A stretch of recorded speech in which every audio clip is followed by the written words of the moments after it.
Hello, I'm Aaron Lohr, and this is the Endocrine News Podcast.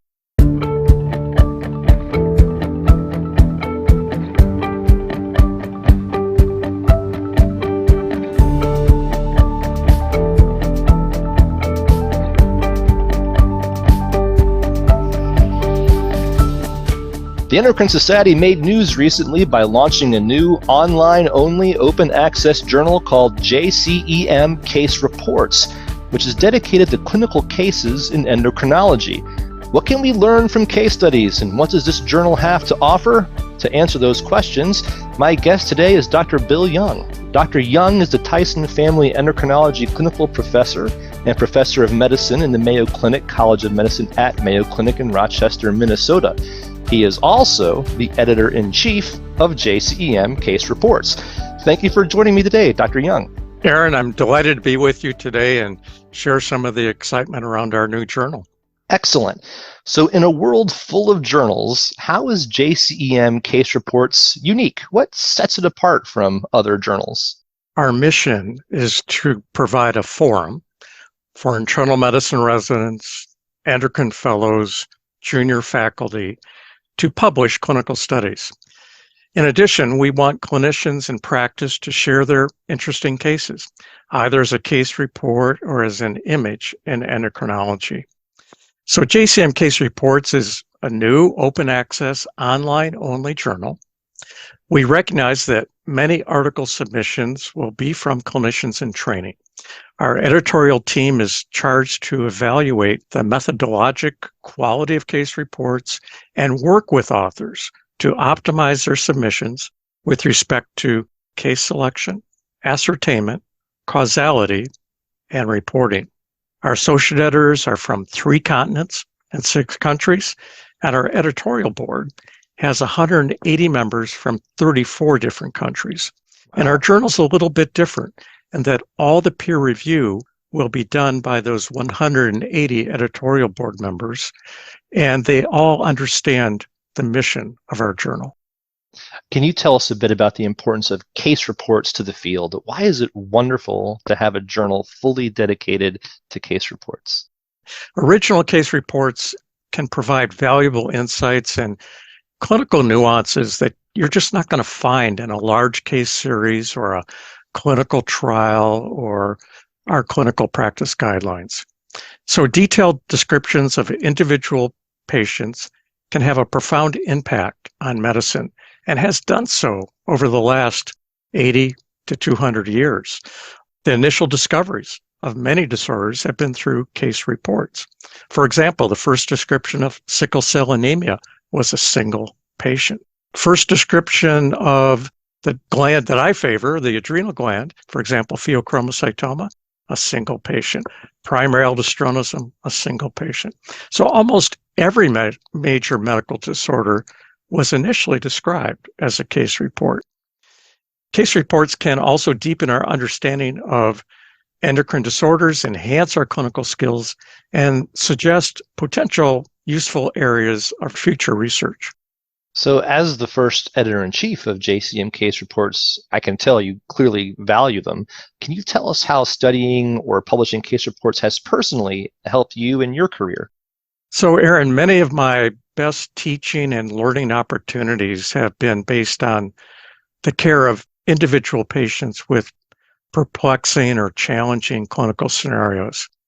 For example, when I was an internal medicine resident, my very first clinical publication was a case report, and it was describing a patient with a pituitary gland disorder that was a diagnostic conundrum.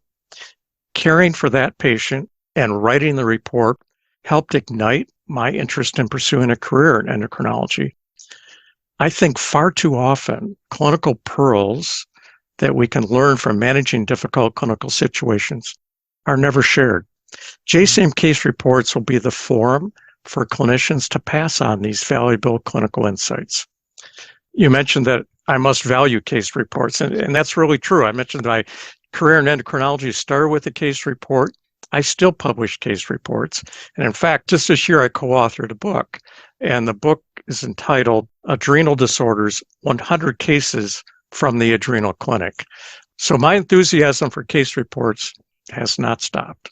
I imagine as people listen, that enthusiasm will become contagious, and some folks will be wondering what sort of submissions will JCEM case reports welcome? We welcome educational clinical cases that are well described, have clear learning points, and are of special significance to early career endocrinologists and members of the endocrine care teams.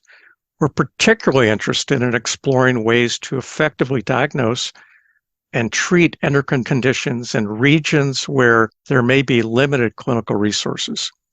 These cases can have important implications for a much wider audience. We also encourage clinicians to submit case reports on common endocrine disorders with unique diagnostic or ethical or management challenges. In addition, we're keen to publish cases on rare endocrine disorders that present with new associations, unexpected findings, or on unanticipated treatment responses. So for our journal, case report articles could be one patient, two patients, up to three patients. And then our second article category is images in endocrinology. So images demonstrate what the clinician sees in the exam room or on their computed imaging system. Images in endocrinology might be a rare endocrine disorder or unusual or interesting educational image of a common endocrine disorder. Think of the type of physical exam finding or computed image that you see in the office that has so much educational value that you run down the hall to find a colleague to share it with. We want those to show up in JCEM case reports. Keys to a successful image submission: if it's a patient photograph, it needs to be a high quality patient photograph. For the computed imaging scans, they also need to be high quality and highlighting the key features of the image. And with all images in endocrinology, there needs to be a figure legend that clearly describes the clinical context, physical exam findings, and the computed image. As with all of our articles, we need signed consent from the patient where any identifying information will be provided. We mentioned at the beginning of the podcast that the journal will be open access. Why was it important to make JCEM case reports open access? Well, open access is part of our effort to make the journal easily accessible to clinicians from across the world. Nothing's more frustrating than going into PubMed, clicking on a link, takes you to the journal, and you're blocked. You can't see the article. They want you to pay so much money to see the article. That's not going to be the case at JCEM case reports. In addition to being open access, laboratory values will be presented in SI units and conventional units. So no matter where you are in the world, the laboratory values will be very familiar. It should be clear to all readers and authors that JCEM case reports really is an international journal. I also understand there are some very nice author benefits for publishing in JCEM case reports. Can you talk about those? Yeah, so the peer review is rapid. It's not good enough just to be rapid. It has to be rapid and high quality. As I mentioned, we're not sending our submitted manuscripts off to just anyone. It's to a group of 180 editorial board members they all understand the mission of our journal. So it's a rapid and high quality peer review. We provide that continuous online publication. Once an article has been accepted and has been formatted in journal style, it will appear online. So this gives immediate free global availability to all readers. There's a flat article processing charge. We abbreviate APC. There are no other charges to the authors. The APC is reduced for Endocrine Society members, and it's deeply discounted for early career and in-training members. I imagine at this point, everyone listening is hopefully eager to want to add their contributions to the journal. So how can they submit their clinical case? So, Aaron, it's pretty straightforward. If you're a member of the Endocrine Society, just go to the Endocrine Society website, and there are links to all of our Endocrine Society journals there. If you want to go straight to the journal, I can give you the address. It's https://academic.oup.com/JCEMCR. When you get there, all authors are required to use a uniform manuscript template that includes tips on how to polish their manuscript. Manuscript sections include an introduction, case presentation, diagnostic assessment, treatment, outcome and follow-up, discussion, and it concludes with bulleted key learning points. An optimal case report is factual, concise, well-organized, presented clearly, and easily readable. In fact, on that website, I have a short how-to video in terms of how to use that template to prepare your manuscript and many of the keys to a successful submission. So for those of you who are out there driving your car, running around, and don't have a chance to jot down that address that Dr. Young just shared, rest assured we will link to that in the episode description for today. So you'll see that link and also the link to the video that Dr. Young just described. So what are your hopes for the journal's future? We aim for JCEM case reports to be at the top of the reading list for clinical endocrinologists and endocrine care providers, and to become the preferred forum to share challenging cases and disseminate valuable clinical pearls to busy clinicians. We're especially eager to encourage article submissions from aspiring endocrinologists, from endocrine trainees, early career endocrinologists, and basically all endocrine care providers. I don't care how senior you may be. If you find a fantastic case where you've learned something, you should share that. And this is the perfect forum to share it. By the way, the very first issue of our journal is now online. It's the January 2023 issue of JCEM Case Reports. As I've mentioned, it's going to be a rolling publication process. And as of today, we have 21 articles online that readers can start accessing. It sounds like the journal is off to a great start. And if you're listening and you're inspired to contribute, make sure you check out that link.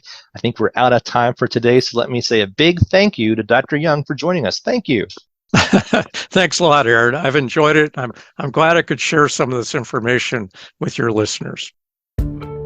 And that's all for this episode. I hope you enjoyed hearing from Dr. Young about the Endocrine Society's new journal, JCEM Case Reports. If you'd like to learn more about the journal and submit your own research, check out the link we're including in today's episode description.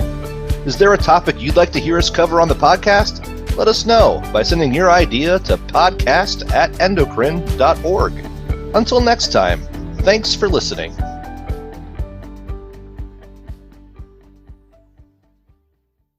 Endocrine News podcasts are a free service of the Endocrine Society. To learn more or to become a member, visit the Society's website at www.endocrine.org.